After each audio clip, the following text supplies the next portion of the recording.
근데 이제 죄에 대해서 죽었다라는 말이 무엇을 의미하느냐 이것입니다. 자, 여러분 지금까지 얘기한 거 간단하게 말씀드릴게요. 그리스도인은 은혜로 구원받습니다. 근데 우리의 죄가 크면 클수록 하나님의 은혜가 더 커요. 이 점은 이해가 되시죠? 여러분 그 누가복음 7장에 보면 이 여인이 왜 이렇게 예수님에게 그 감사하고 예수님에 대한 그 사모하는 마음, 그 사랑이 그렇게 뜨겁죠? 예수님의 대답은 용서받은 게 커서 그렇습니다. 정말 용서를 많이 받을수록 죄가 더한 사람이 하나님의 은혜를 더 깊이 깨닫는다고요. 여러분 잘 아는 Amazing Grace라는 노래를 지은 존 뉴턴이라는 사람, 노예 상인이었잖아요. 얼마나 못된 사람이었어요. 그 사람이 회개하고 예수 믿으니까 정말 나 같은 죄인 살리신 그 은혜 놀라워. 이런 깊은 찬송이 나오는 거죠. 자, 그래서 은혜를 더하게 하려고 죄에 거하겠느냐? 참 하나님은 죄가 많을수록 더 많이 사랑하시고 더 용서하시는 분이니 우리가 그런 생각을 할 수 있다고요. 그러나 그런 질문에 대한 우리의 답변은 뭐냐면 벼룩이도 낯짝있지 그래서는 안 된다 뭐 그렇다든지 그런 답이 아니고 우리는 죄에 대해서 죽었다. 그래서 더 이상 죄 안에서 그 가운데서 더 살아서는 안 된다. 이렇게 답을 해야 한다는 거예요. 그러니까 이제 정말 중요한 질문은 죄에 대해서 죽었다는 말이 무엇인가? 여러분 죄에 대해서 죽으셨습니까? 여러분 죄에 대해서 죽으셨습니까? 지금 성경이 그렇다고 말하잖아요. 그럼 그렇습니다라고 대답해야죠. 근데 이제 여기 문제가 있는 거예요. 많은 사람들이 죄에 대해서 죽었다라는 말을 이제 내가 죄에 대해서 무감각해졌다. 더 이상 내 속에 죄 짓고 싶은 마음이 싹 사라졌다. 다시 말해서 내 속에 있는 죄가 없어졌다. 이렇게 이해를 해요. 근데 그렇게 따지면 너 죄에 대해서 죽었어? 이렇게 질문할 때 대답하기가 참 어렵죠. 죄가 내 속에 시퍼렇게 살아있는데 내 속에 여전히 죄가 작용하고 있고 나는 매일매일 그 죄 때문에 힘들고 죄와 싸워야 되고 그런데 그런 나한테 너 죄에 대해서 죽었냐 물으면 성경은 아무리 그렇다고 대답해도 나는 대답할 수가 없다는 거예요. 그래서 이제 어떤 사람들은 죄에 대해서 죽기 위해서 자꾸 어떤 극적인 체험을 하려고 합니다. 워치만니 같은 분도 좀 그런 신비적인 추구를 했던 사람이에요. 그래서 어느 순간 뭘 팍 깨닫는 거예요. 내가 정말 죄에 대해서 죽었구나. 그래서 그런 어떤 깨달음, 그런 체험 이후에는 마치 죄와 관계없이 죄를 초월한 그런 어떤 사람이 되는 것처럼. 그러나 이 말은 그런 뜻이 아닙니다. 두 가지를 예로 들어볼게요. 두 가지를 그 이유로 설명할게요. 우리가 죄에 대해서 죽었다는 것은요, 예수님이 죄에 대해서 죽은 것이 우리 것이 된 거예요. 그렇다면 예수님이 십자가에 달리기 전에 예수님 속에 죄의 욕심이 굉장히 많고 죄성이 강했던 예수님이 십자가에 달려 죽으신 이후에 부활하면서 죄성이 없어졌는가? 여러분 그렇다고 생각하십니까? 말이 안 되죠. 성경은 분명히 말합니다. 예수님은 죄를 알지도 못하신 분이었다고. 죄가 없으신 분이라고. 그러니까 예수님이 죄에 대해서 죽었다라는 말은 예수님이 그 속에 죄성이 많던 분이 십자가에 달려 죽으심으로써 죄성이 없어졌다. 이건 아니에요.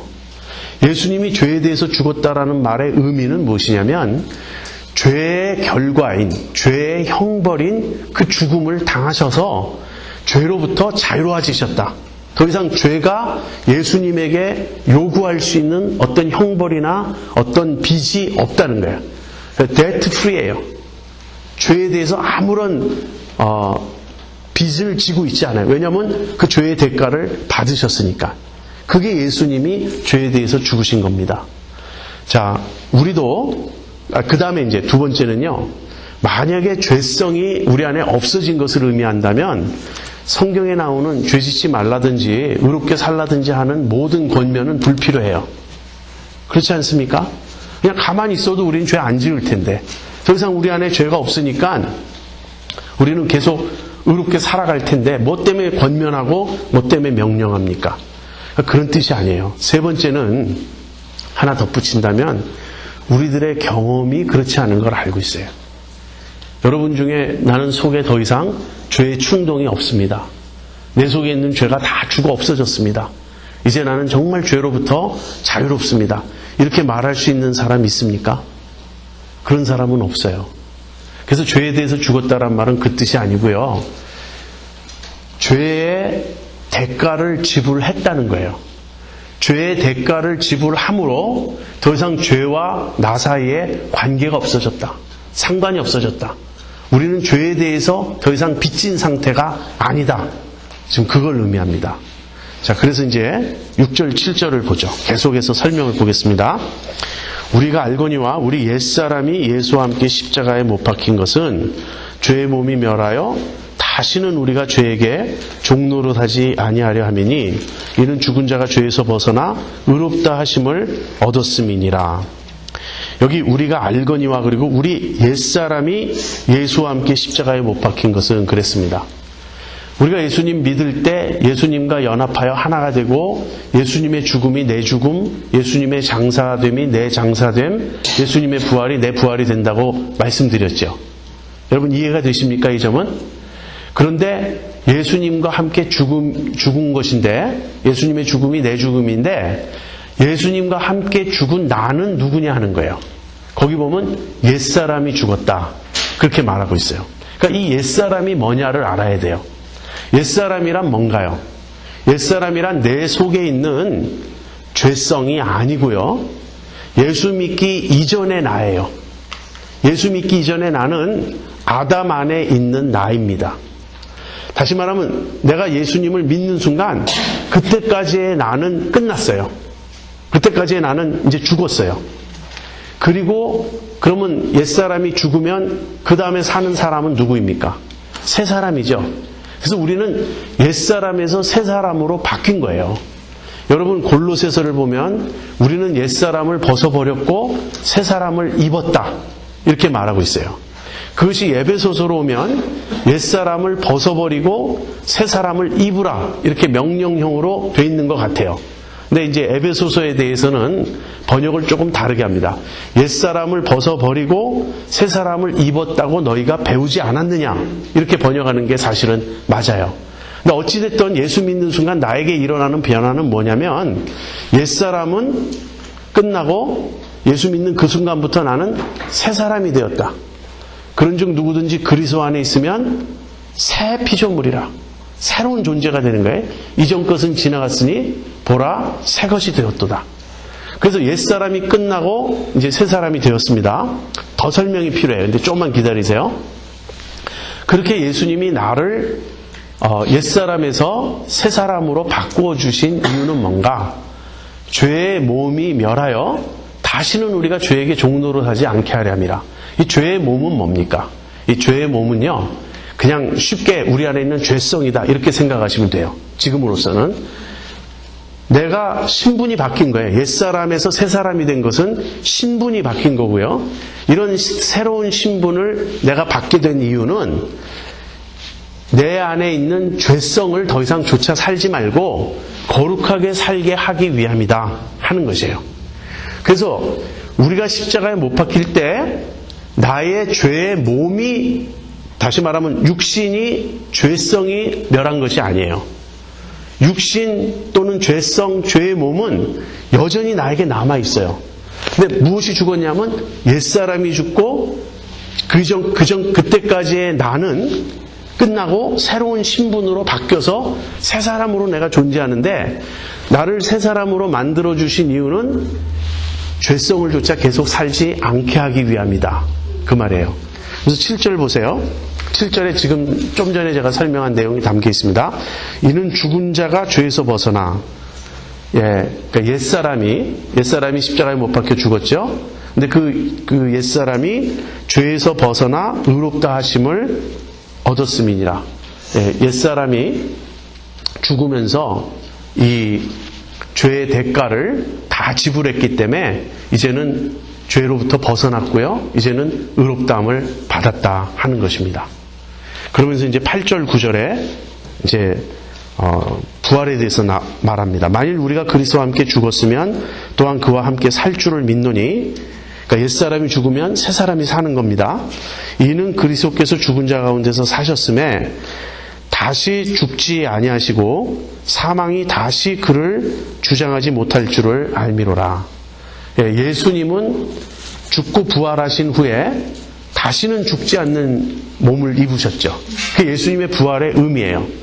예수님의 부활은 죽었다가 다시 살아났다는 거기에만 있지 않습니다. 여러분, 죽었다가 다시 살아난 사람은 성경에도 많이 나오죠. 회당장 야이로의 딸, 나인성 과부의 아들, 그 다음에 마르다와 마리아의 오빠 나사로. 꼭 성경뿐 아니라 우리 주변에서도 가끔 만나죠. 저 사람은 의사가 죽었다고 얘기했는데 영안실에서 깨어났다. 그래서 이제 닥터 무디인가 하는 어떤 분은 Life After Death인지 Life After Life인지 하는 그런 책을 썼어요. 그런 사람들만 찾아다니면서 인터뷰해가지고 이제 그런 경험을 하는 사람들 있죠. 이제 갑자기 그 수술실에 있는데 자기가 위에서 자기가 수술받는 모습을 내려다보는 거예요. 그러니까 죽은 거죠. 지금 죽어서 이제 영혼이 이렇게 붕 뜬 건지 아무튼 그런데 의사가 이제 포기를 하는 거예요. 그 자기 얼굴 위에 이렇게 시트를 덮었다. 그 주변 사람들은 막 운다. 그 자기가 나 여기 있다고 막 소리를 치는데 아무도 듣지 못하더라. 그러다가 갑자기 자기가 어두운 터널로 뭐 이렇게 빨려 들어가면서 눈 떠보니까 영안실에서 자기가 깨어났다. 이런 이야기 가끔 듣습니다.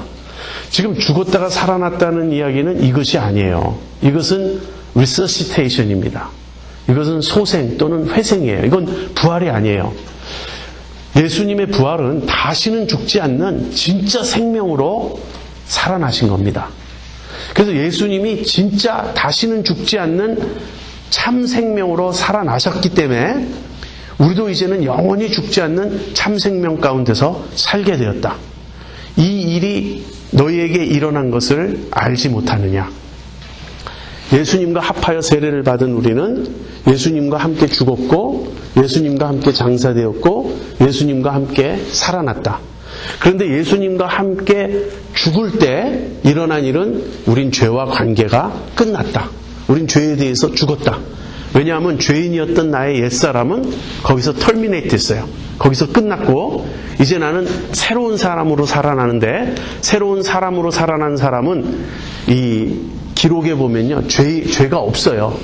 왜냐하면 죄를 다 벌받고 끝냈으니까.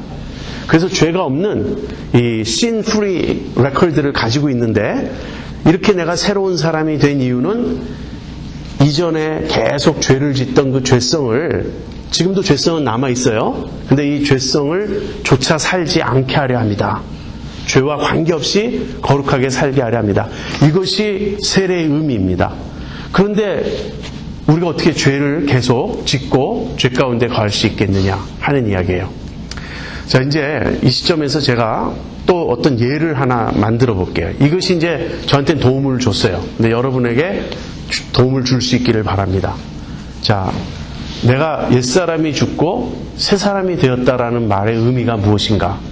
이게 아직도 우리에게 이렇게 명쾌하지가 않습니다. 근데 이런 뜻이에요. 이제 제가 감옥에 갇혀 있어요. 저는 사형수입니다. 저는 사형을 받지 않는 한 감옥을 나갈 수 없어요. 그런데 뭐 사형을 받고 나가면 시체가 나가는 거겠죠. 그러니까 한마디로 나는 여기서 죽어야 돼. 사형수로 감옥에 들어와 있어요. 그런데 예수님이 저를 찾아오신 거예요. 예수님이 저를 찾아오셔서 내가 너를 불쌍히 여긴다.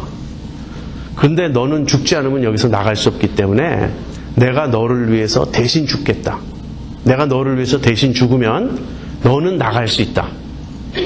그런데 내가 너를 위해서 대신 죽지만 나갈 때 너는 내가 너를 위해서 대신 죽었기 때문에 너는 기록상 사형받은 거예요. 예수님이 나 대신 죽었지만 기록은 내가 죽은 걸로 되는 거예요. 그게 대신 죽은 거예요. 그래서 내가 죽은 걸로 기록이 남아있기 때문에 너가 이 감옥 밖을 나갈 때는 너는 완전히 뉴 아이덴티티를 갖고 나가야 된다. 이해가 되십니까? 그러면 내가 감옥을 나갈 때 나는 새 사람이죠. 나는 옛 사람입니까? 새 사람입니까? 나는 새 사람이에요. 신분이 완전히 바뀐 거예요. 그런데 이제 예수님이 그렇게 말씀하시면서 내가 너 대신 죽지만 그 레코드에는 네가 죽은 걸로 되고 너는 여기를 빠져나갈 수 있다.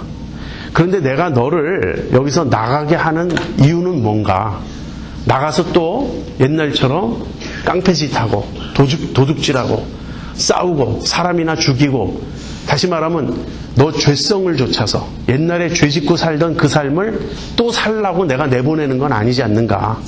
그러니까 너는 나가면 옛사람은 끝났고 새 사람 뉴 아이덴티티를 갖고 나가는데, 나가면 어떻게 하라는 얘기냐면요, 다시는 죄를 짓지 말고 깨끗하게 살아라. 그래서 내가 너를 내보내는 거다 하는 거예요. 지금 이 일이 우리에게 일어났다는 거예요. 내가 예수님을 믿는 순간 예수님의 죽음이 내 죽음이 되기 때문에 나의 옛사람은 끝났어요. 그리고 나는 예수님과 함께 죽은 거예요. 이제 예수 믿고 난 이후에 내가 새로 사는 것은 이제는 새 사람이 사는 것인데, 사실 뉴 아이덴티티는 뭐죠? 우리에게 주어진 뉴 아이덴티티는 예수님의 아이덴티티예요. 예수님이 나한테 그러는 거예요. 주민등록증을 바꾸자. 내가 죽은 걸로 하고 너는 나의 주민등록증을 가지고, 나의 이름을 가지고, 나의 아이덴티티를 가지고 이 감옥을 나가라.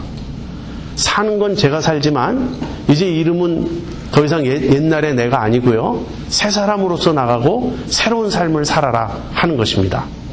그래서 이제 제가 예수님에게 이렇게 말씀을 드려요.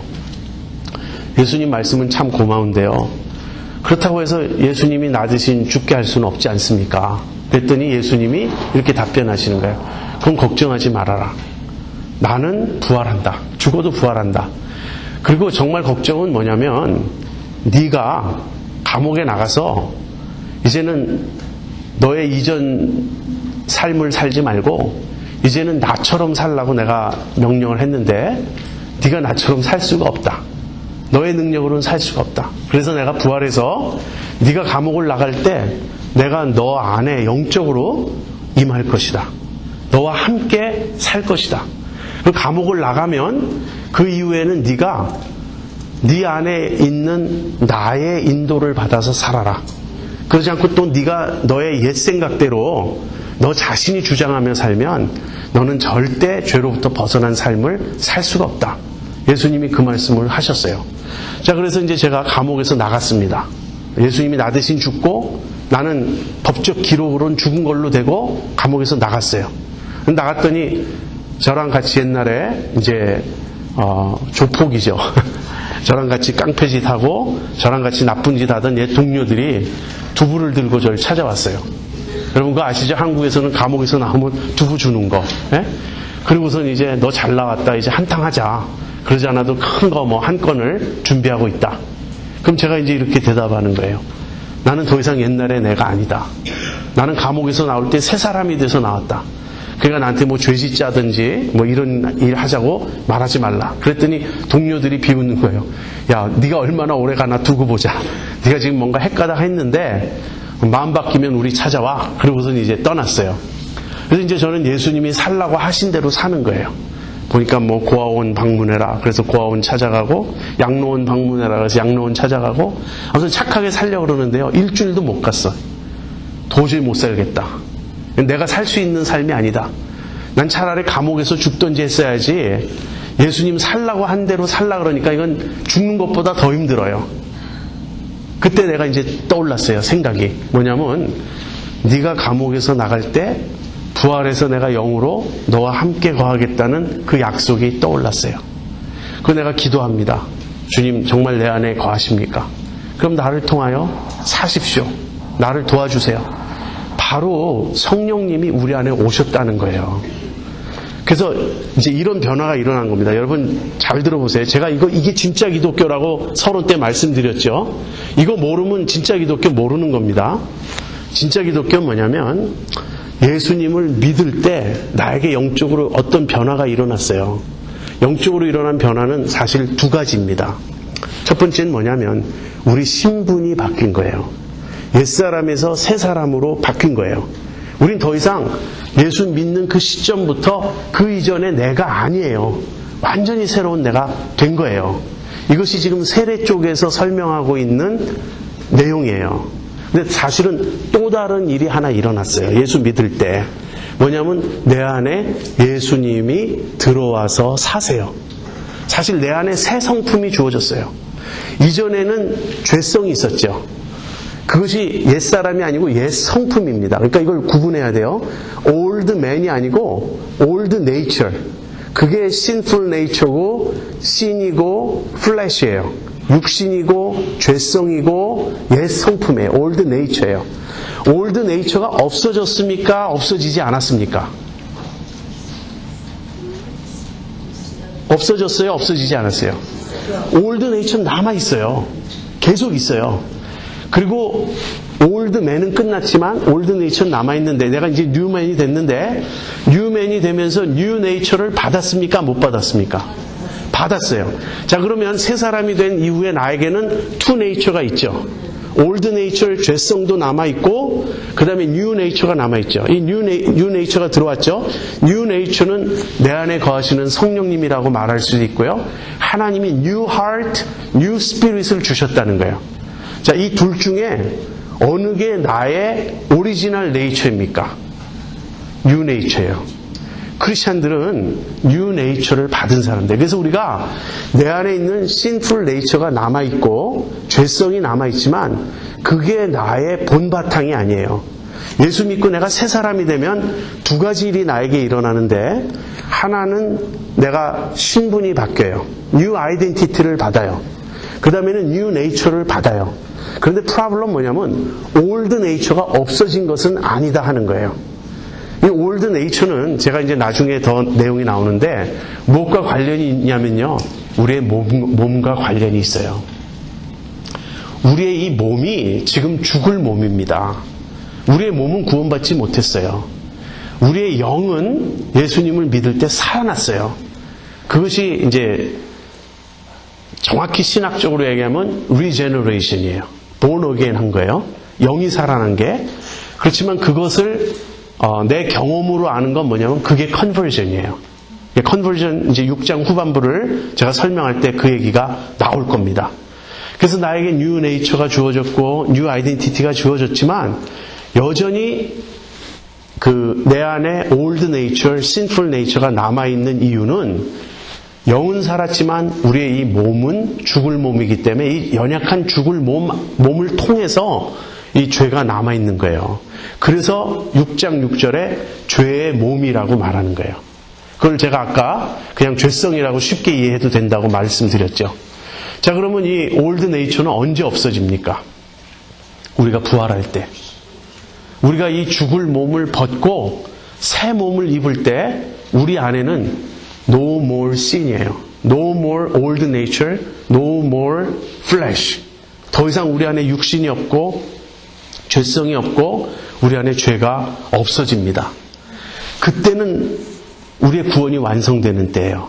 그러나 지금은 어떻죠? 예수 믿은 지금 우리는 예수 믿고 새로운 신분이 되었고 새로운 네이처를 받았지만 여전히 우리 안에 올드 네이처가 남아있어서 죄와 싸워야 돼요. 그렇지만 우린 죄에 대해서 벗어난 거예요.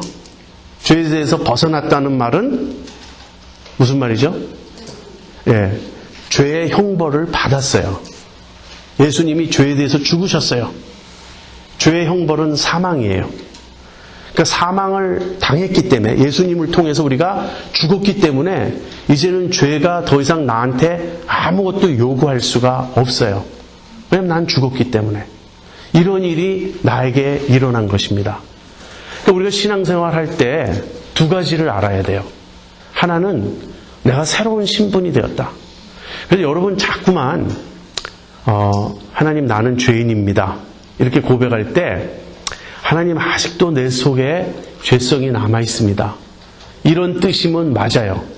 하나님 보시기에 내가 흉측한 죄인입니다. 이 말은 틀렸어요. 그렇게 고백하면 우린 계속 죄에 빠져 있다고요. 죄에 사로잡혀 있다. 그러면 안 돼요. 하나님은 나를 볼 때 예수님처럼 봐요. 믿어지지 않겠지만 그게 예수로 옷 입었다는 말이에요. 난 지금 예수를 입고 있어요. 그러니까 하나님이 나를 볼 때 예수님을 보시듯이 보는 그게 새 사람의 의미예요. I'm a new man in Christ. 그걸 아셔야 돼요. 그렇지만 동시에 내 안에 죄성이 남아있다는 걸 알아야 돼요. 그러니까 그리스도인의 태도는 뭐냐면 내가 새로운 신분을 가졌고 내가 하나님의 자녀가 되었는데 내 속에 아직 옛 습관, 옛 성품, 죄가 남아있는 이 사실에 대해서 애통하면서 내가 이걸조차 살면 안 되지. 정신을 바짝 차려야 돼요. 그런데 우리가 우리 의식 자체가 여기에만 너무 집중해가지고 그래서 나는 miserable sinner라고 그 의식에 빠져 있다면 우리가 어떻게 승리할 수 있겠습니까? 우리 안에 new nature가 있어요. 예수 믿는 사람들은 한편으로는 죄에 계속 끌려가는 연약한 자들입니다. 그러나 또 다른 한편으로는요, 죄를 미워하고 죄를 싫어하고 그 죄에 대해서 슬퍼하는 거예요. 이게 여러분 경험 아닙니까? 이 이중적인 죄에 대한 태도가 있지 않습니까? 여러분, 우리가 몰라서 죄 짓는 거 아니에요. 제가 아까도 말씀드렸지만 몰라서 지은 죄는 사실 몰라서 지었기 때문에 내가 죄 지었는지도 모르고 있어요. 사실 얼마나 많은 모르는 가운데 짓는 죄가 있는지 여러분 아십니까? 주변 사람들이 나한테 상처받은 일이 있어요. 근데 그 사람들이 너그럽게 나를 용서해서 내가 모르는 거지 내가 그 사람들한테 상처 준 일이 있다고요. 나중에 그 사람이 사실 그때 내가 마음이 참 아팠다. 그때 그 말 듣고 내가 참 며칠을 힘들어했다. 그러나 내가 너의 본심을 아니까 내가 그냥 이해했다. 뭐 이런 얘기 할 수 있잖아요. 지금 중요한 것은 내가 모르고 지은 죄가 아니에요. 문제는 우리가 알고 짓는단 말이에요. 이러면 안 된다는 걸 알고 지어요. 미워하면 안 된다는 걸 알고 미워해요. 거짓말하면 안 된다는 걸 알면서 거짓말해요. 그런데 거짓말할 때 물론 이제 알면서 안 해야 되겠죠. 그러나 정직하게 인정해야 돼요. 내가 죄 짓고 있다는 사실을. 그래서 요한일서 1장 9절에 우리가 만일 죄 없다 하면 하나님을 속이는 거지만 1장 8절에 우리가 우리 죄를 자백하면 저는 미쁘시고 의로우사 우리 죄를 사하시며 모든 불의에서 우리를 깨끗게 하실 것이다. 이런 약속이 있죠. 그래서 우리가 죄를 인정합니다. 그런데 죄를 짓지만 우리는 동시에 죄에 대해서 슬퍼하는 거예요. 조용한 시간에 주님 앞에 무릎 꿇고 기도할 때 주님 왜 저는 이 모양입니까? 나도 정말 예수님 뜻대로 살고 싶은데 왜 나는 이렇게 또 죄에 지고 또 넘어지고 내 안에 있는 이 시기와 질투를 어떻게 꺾어야 됩니까? 내 안에 있는 이 진실하지 않고 자꾸 거짓말하고 사람들 앞에 가면 자꾸 내가 잘난 척하고 싶어지고 교만한 이런 마음을 내가 어떻게 꺾을 수 있습니까? 이게 누구의 고백인지 아세요? 바울의 고백이에요. 오라 나는 곤고한 사람이로다. 이것은 그리스도인들의 고백입니다. 자, 이것을 알지 못하느냐? 바울이 이렇게 말해요. 여러분, 이걸 어떻게 알죠? 내가 예수 믿을 때 옛사람이 죽었고 그리스도와 함께 내가 장사된 것이고 그래서 내 죄에 대해서 죽었고 죄로부터 벗어났고 내가 의롭다함을 받았고 이런 일들을 어떻게 알죠? 이걸 경험으로 압니까? 나중에 경험으로 확인을 하지만 이것은 복음의 내용이에요. 내가 용서받았다는 사실을 여러분 어떻게 압니까? 용서가 막 느껴집니까? 그게 아니고 믿음으로 아는 거죠. 예수 믿으면 하나님이 내 죄를 다 용서해 주신다고 약속하셨어요. 이건 복음이죠. 복음이 우리에게 선포될 때, 이 복음을 들을 때 우리가 믿고 아는 거예요. 믿고 하나님이 나를 받아주셨다. 하나님이 나를 용서하셨다. 이걸 알듯이 지금 3절부터 9절까지 나온 세례의 의미, 내가 예수 믿을 때 예수님과 하나가 되어서 이제는 죄에 대해서 죽었고 죄로부터 벗어났고 이제는 예수님과 함께 살게 되었고 이 예수님과 함께 사는 새 삶은 죄의 몸이 멸하여 다시는 우리가 죄에게 종로로 사지 않게 되는 거룩한 삶을 살게 하기 위함이다. 이 세례의 의미를 바울은 너희가 알지 못하느냐, 우리가 알지 않느냐 이렇게 호소하고 있는 거예요. 이건 어떻게 합니까? 배워서 합니다. 이건 성경을 읽으면서 아는 거예요. 이게 복음의 내용이에요. 하나님이 그렇다라고 선언해 주시는 겁니다. 이걸 자꾸 느끼려고 하지 마세요. 그래서 이제 느끼려는 접근을 하려는 사람들이 죄에 대해서 죽었다 그러니까 내 속에 죄의 작용이 없고 죄의 요동이 없고 죄의 충동이 없고 뭔가 그런 걸 느끼고 싶은데 죄는 시퍼렇게 살아있습니다. 난 죄에 대해서 죽은 게 아닌가 보다. 그래서 또다시 반복합니다. 내가 아마 회개를 덜 했나 보다. 난 아직 구원받지 못했나 보다.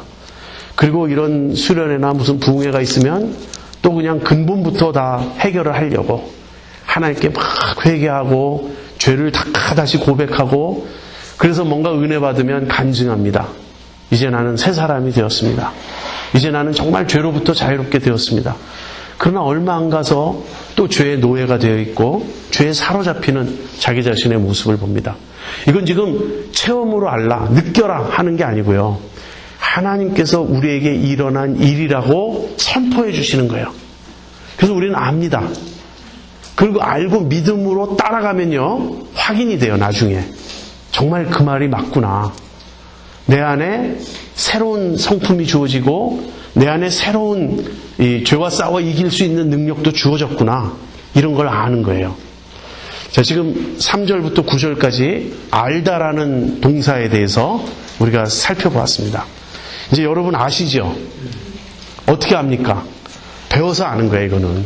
성경을 읽고 아는 거고 사도가 그렇다고 가르쳐 주시니까 아는 거예요. 그럼 이제 우리는 어떻게 해야 되는가? 10절, 11절 보겠습니다.